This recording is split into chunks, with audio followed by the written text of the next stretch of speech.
جديد يسعد أوقاتكم متابعي ومستمعي إذاعة بوير اف ام على الموجة 103.5. موضوع اليوم رح نحكي عن الهلوسة.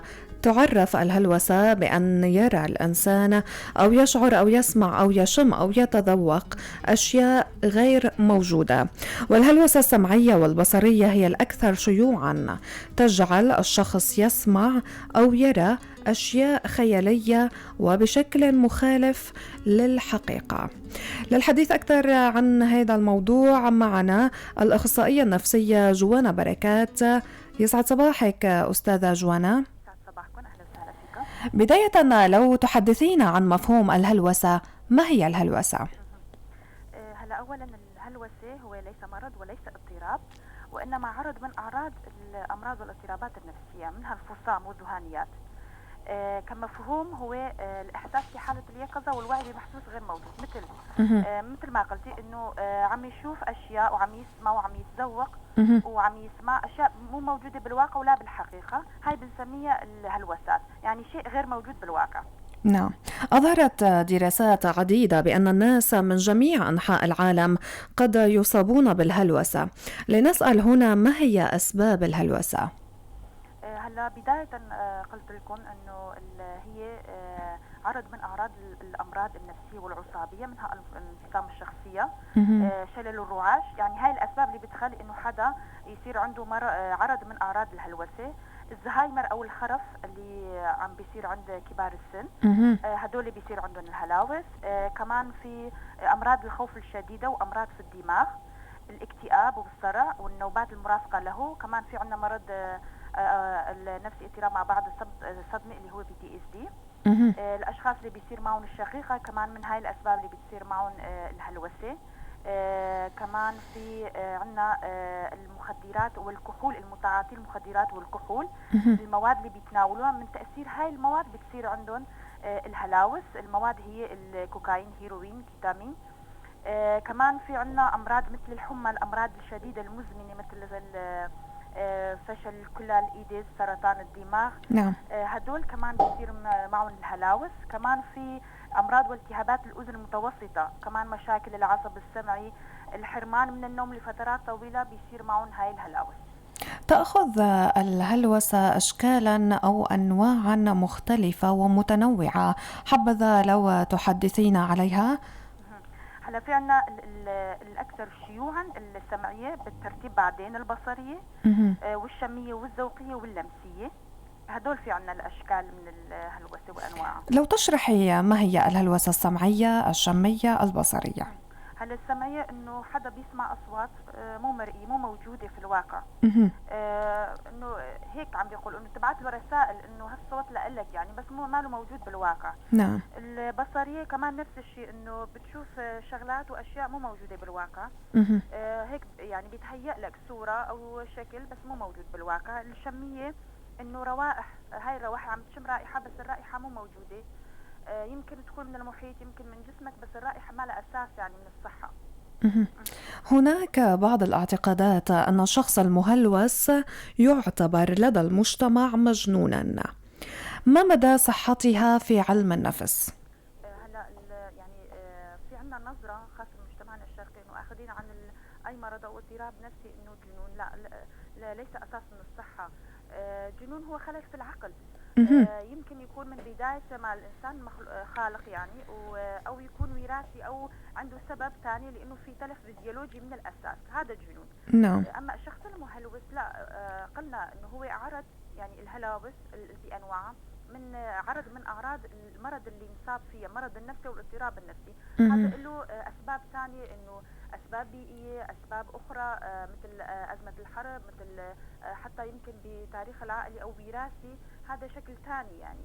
فيصير عندنا خلط انه الشخص المريض او المضطرب نفسيا او اللي عنده هلاوس انه شخص مجنون، لا.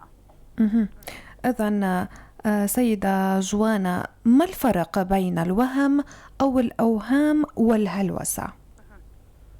هلا الوهم انه هو تشوه حسي، يعني تفسير للاحساسات مو موجوده بشكل خاطئ. مثلا انه عم بيشوف شغله، مثلا مثال عم نقول باب، هو مو باب، هو شيء ثاني، تفسير خاطئ هالاحساسات الرؤيه يعني. أما الوهم وكمان يعني إنه شكل من أشكال التشوه الحسي أي وجود شيء أو مادة غير موجودة أو تفسير خاطئ لهالمادة. نعم. أما الهلوسة لا، متعلقة بالإحساسات، إنه ما لها أساس أصلا، سواء سمعية وبصرية أو لمسية. نعم.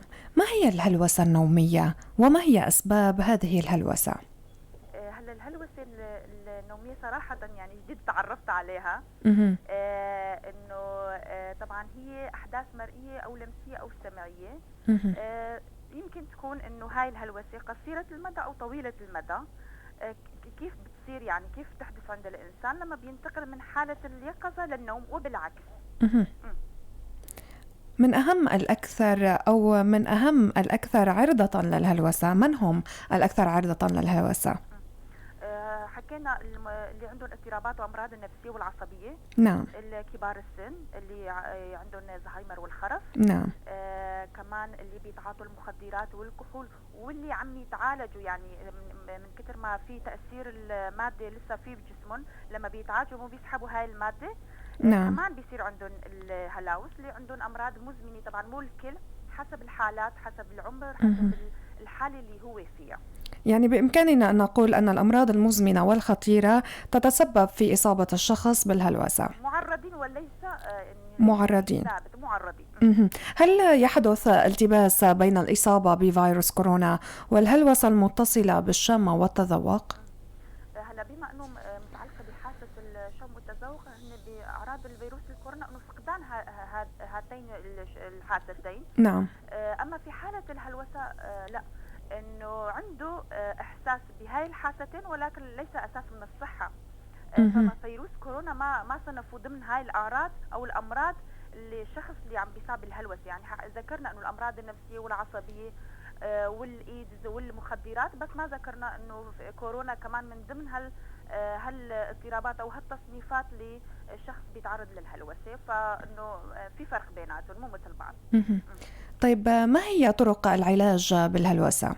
هلا انه شخص عنده هلوسة اكيد اول شيء لازم يعمل فحوصات طبية نفسية عصبية. اذا ما عنده مشكلة بعدين بيلجأ للدواء، الدواء الخاص مثلا مثال دواء خاص بالفصام. اذا شخص عنده فصام او ذهاني فعنده دواء خاص، الطبيب النفسي هو اللي عم بيشخص له، هو اللي رح يعطيه الدواء.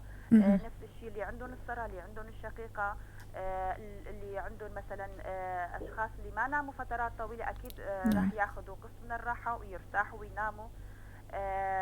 المدمني الكحول كمان راح يتعالجوا بالمشافي تحت اشراف اطباء متخصصين. هذا دواء بشكل عام، يعني كل حاله وحسب حالتها واعراضها.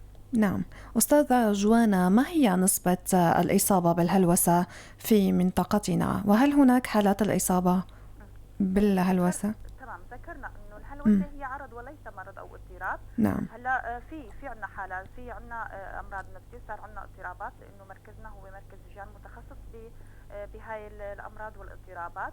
بس انه النسبه الادق انه بحكي لك عن منطقتنا ما بعرف، بس تقريبا يعني 20% 20 ل 30% في. أود أن أتشكرك لهذه التفاصيل. كنت معنا عبر الهاتف الأخصائية النفسية جوانا بركات، شكرا جزيلا لك.